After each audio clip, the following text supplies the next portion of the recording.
بسم الله الرحمن الرحیم. د باز مرغه د ژوند راز. باز چې په دري ژبه کې ورته اوقاف وایي 80 کاله ژوند کوي. کله چې 40 کلنۍ ته ورسیږي بیا یې مښوکه او وزرونه له کار لویږي. کله چې په باز کې دغه وسلې ختمې شي نو مړ یې بوله. وزرونه یې په سینې راځوړندېږي او پرواز هم ورته ډېر ستونزمن شي. دا وخت باز په دوو کې یو انتخاب لري، یا به مري او یا به د ژوند د تداوم لپاره 150 ورځني درد زغمي. د دې کار لپاره د غره یو لوړې څوکې ته الوزي او دا ټول وخت هلته تیروي.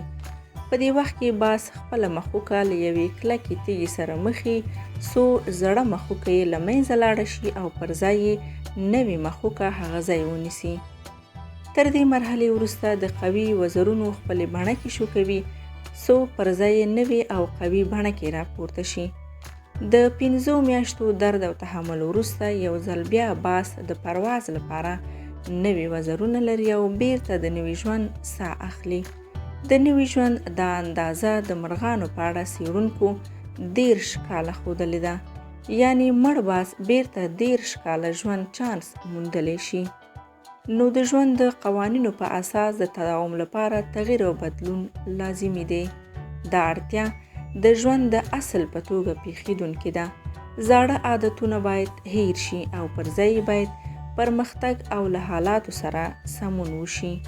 نو درنو لیدونکو، که په ژوند کې بریالیتوب غواړئ نو درد، تغییر او قرباني ته باید حاضر شئ، کنه له مرګ پرته بل انتخاب نه پاتې کیږي.